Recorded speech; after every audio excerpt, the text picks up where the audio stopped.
So, let's talk about Edward Said's Covering Islam. It's a really influential book with a powerful argument that the news doesn't just report on the world, it actually helps create our understanding of an entire religion and its people. We're going to break it all down. Everything really kicks off with a headline. This one from the New York Times just perfectly captures what Said was warning us about. Think about it.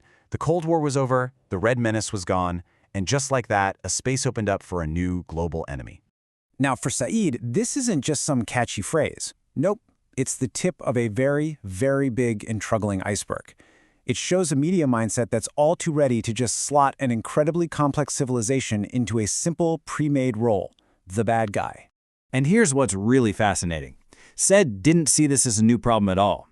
His book makes the case that this kind of framing is part of a long historical pattern, one with really deep roots and incredibly serious consequences that we can still see in the news we consume today.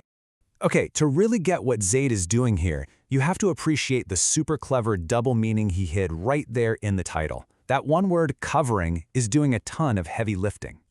See, the key to his whole argument is that one word, covering.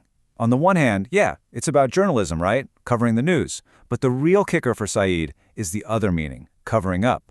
He's saying the media conceals a huge, complex reality behind one single, simple label, Islam. And this just lays it out so clearly, doesn't it? On one side, you have the media label that presents Islam as this one single thing, monolithic, threatening, maybe a little irrational. But then, Said asks us to actually look at the reality it's hiding. Over 1 billion people in dozens of different countries with countless traditions and languages. His whole point is that it's a huge mistake to trace everything back to this one simplified idea of Islam. So the big question is, if this distorted picture exists, who's painting it? Well, Said points to a specific group of architects who, he says, are responsible for building this image in our minds. He identifies a few key players. You've got mainstream journalists, of course. Then there are these influential think piece writers, you have policy commentators, and a particular school of academics that he calls Orientalists. According to Said, these groups all work together, maybe without even realizing it, to create and repeat a very narrow narrative over and over again. And Said doesn't just make claims, he brings receipts. Take this, for example. He points to this description of a fictional character. But he argues this goes way beyond just talking about a book.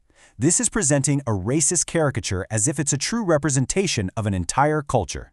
And it wasn't just about culture. Listen to this. Here, a commentator, Daniel Pipes, directly compares what he calls fundamentalist Islam to communism and fascism. Said argues that this kind of language is no accident. It's meant to frame a religion as the next big ideological threat for the West. And all of this, all these examples, they build up to this one massive, incredibly influential idea that Said traces back to academics like Bernard Lewis, the clash of civilizations. This becomes the main story, a narrative of an ancient, inevitable conflict between a rational us and an irrational them. Okay, so where do these powerful ideas even come from? And why do they get so much traction? To get to the bottom of it, Said connects the very act of creating knowledge about other cultures with the exercise of power. He has a name for this theory, Orientalism. And the core idea, you have to get this, is that Western knowledge about the Orient was never really neutral or objective. He argues it was a way of creating and managing a division between us and them, a system of knowledge that was always, at its heart, about power and control. So it basically lays out this top-down flow of influence, kind of like a waterfall. It all starts up here in academia with these big ideas and frameworks. Then, experts take these ideas and use them to advise governments and corporations. The media, looking for an authoritative voice, then picks up the language from these experts, and finally, that filtered-down perspective ends up shaping what we all think and see in the news. Now, for Said, this isn't just some theoretical debate for university classrooms. No way. He argues that this kind of coverage has real, tangible consequences that affect foreign policy, diplomacy, and ultimately, people's lives. And here's where the rubber meets the road. By constantly painting this picture of Islam as the aggressor, it makes it way harder for us to look critically at what Western countries are doing in the region. It just shuts down any chance for real conversation. And, as Said warns, it creates a public mood where aggressive policies seem not just okay, but maybe even necessary. Okay, let's get super specific. Said uses the media coverage of the 1996 Lebanon conflict as a perfect case study. Look at the language here. It makes all the difference. Resistance fighters who are battling a military occupation are just called terrorists. A local group becomes Iran-backed militants. Israeli strikes are called self-defense, even when, as Said points out, they started the attacks. And this editorial from the New York Times, this is Exhibit A for Said's argument. The language here is not neutral. It is actively assigning all the blame. It makes one side's actions seem legitimate while completely delegitimizing the others, and it just so happens to fit perfectly into that pre-existing story of irrational Islamic terror. So after all this, what's the big takeaway? What did Said actually want us to do with this information?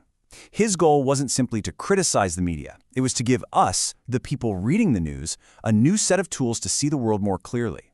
And this right here is the heart of it. The whole point of his book is to give us a kind of intellectual self-defense kit. He's not telling you to pick a side. He's asking you to develop a critical sense, the ability to question the stories you're told, to see the history behind the headlines, and to spot when a complex reality is being flattened into a simple and often dangerous narrative. In our world of 24/7 news and social media feeds, that skill is more important than ever. Said's work really forces us to ask ourselves a huge question, one that's maybe even more relevant today than when he first wrote the book. It's not just about what news you consume, but how you consume it. His critique challenges all of us to be more active, more skeptical readers, to always be asking, who's telling this story, what history are they leaving out, and what's being covered up in the process of covering it. After this, you might not look at a headline the same way ever again.